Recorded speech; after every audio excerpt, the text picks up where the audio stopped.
But first, this heating up debate over torture. Patrick J. Buchanan is an MSNBC political analyst, and Professor Jonathan Turley is a law professor at George Washington University.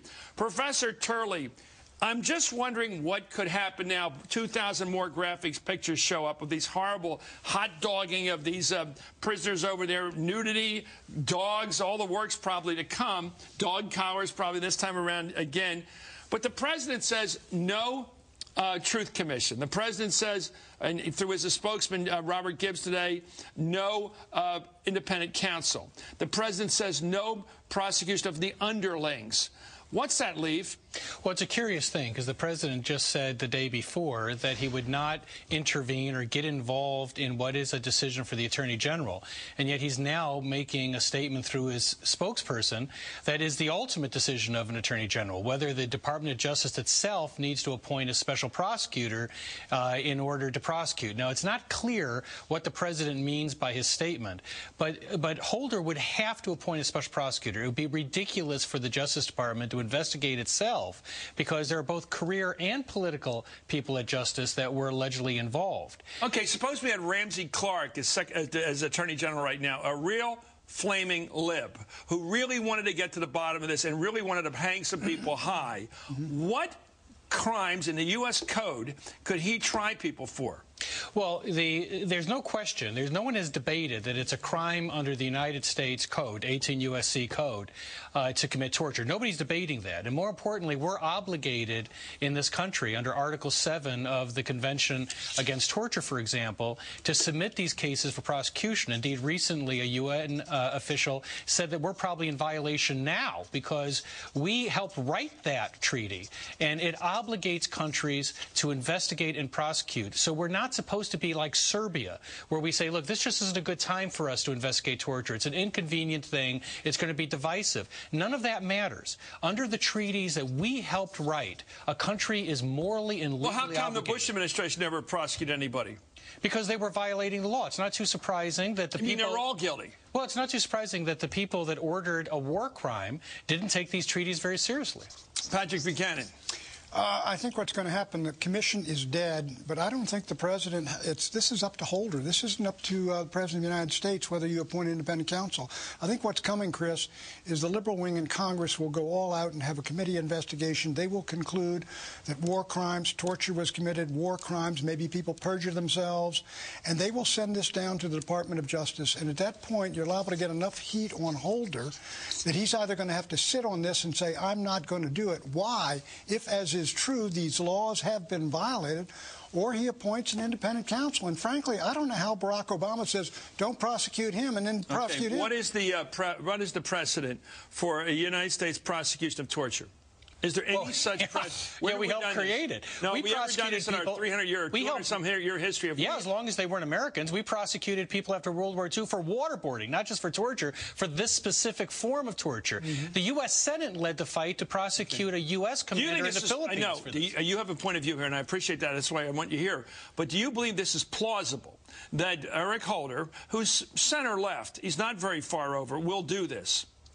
Well, I think it is plausible if he fulfills his oath. He's obligated to do this. This is insurmountable evidence. You want him to do it? Crime. Of course I do, because it's important for this country to keep its word. You want to see prosecution of people all the way up to Gonzales, all the way up to the vice president, to the president? How high would you go? Well, because you know they've signed off on this.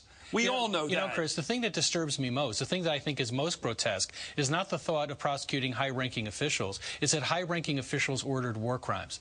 And if we need to prosecute it to show the world that we are not hypocrites. When did you first say this? When did I first say that we should prosecute? Back in the Bush administration. And why? I remember that. Why do you think there was no call within the legal community to do what you're saying right now? Why was this country so relatively silent? You were out there alone. Why was this country so silent on the possibility that war crimes were being committed in this country for 8 years? Well, unfortunately, that was part of the distortive effect after 9/11. And quite frankly, we lost our bearings. And this really shows how dangerous torture can be. When you hate someone enough or you're afraid enough. Okay, so what you think is possible here, Pat, what he's saying is that there was a cabal. The president, the vice president, his attorneys general, general, all the people working for him, all the Count Addington, the vice president's people, all those people agreed without any dissension, including Condi and the rest of them, this was the right thing to do, torture these guys, and call it something else. Look, Chris, we know the facts. They made a decision to use enhanced interrogation techniques, including waterboarding on certain individuals of Al-Qaeda to get information. They got the legal opinions on that. They went to the Security Council. People gave Bush various kinds of advice. The decider decided. If you're going to investigate war crimes, quite frankly, you can't go after the CIA that just did it. You immunize them, you go up the line to the lawyers, and then you go in and get the people who decided. What do you think of this? I think it would be terrible for the country, and frankly, I believe that Barack Obama, if he had to do it, I think he's going to have to give a pardon, quite frankly, to the people that did it. Here's what's going to happen. Can he do it without naming names? Can he just say, I pardon them? Because Bush won't accept the pardon. Cheney won't accept the pardon. Nothing is going to happen, Chris. Nothing is going to happen unless and until you get a congressional committee that brings these people up, gets names, and sends this down to the Department of Justice. At that point, it is Holder's decision, and the president can say, don't appoint a counsel, or I'll fire you. Let's take a look at Senator McCain. I trust him on this. He's been tortured. He has a very strong credibility in this. We're going to commend him on it later. Here he is talking about the possibility of prosecutions in this regard. Look, in banana republics, they prosecute people for actions they didn't agree with under previous administrations. We've got Bagram issues. We've got what we do with the Guantanamo Bay internees. We've got a whole array of problems associated with detainees. And to go back on a witch hunt that could last for a year or so, frankly, is going to be bad for the country, bad for future presidents.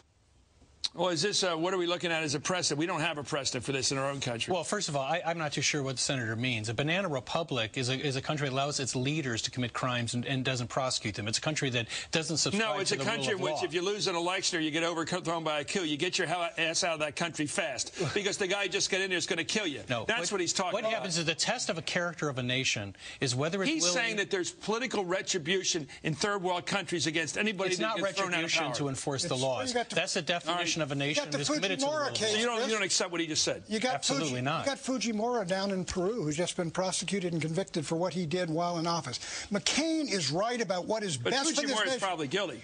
Well, he was convicted. Yeah. Obviously, he's guilty. But let me tell you, I think McCain is right. From the standpoint of the nation, you will rip this country apart. Barack Obama won. The decisions Bush taken were rejected, basically, you can say, by the administration. Barack said, no more of that. That's over and done. Here's Paul Krugman. Stop it. Admittedly, this man has a strong point of view, but it is a point of view in this country which has some prevalence. The New York Times columnist Paul Krugman this morning, before we found out about these thousands of new pictures of abuse, these investigations should, where appropriate, be followed by prosecutions, not out of vindictiveness, but because this is a nation of laws. We need to do this for the sake of our future.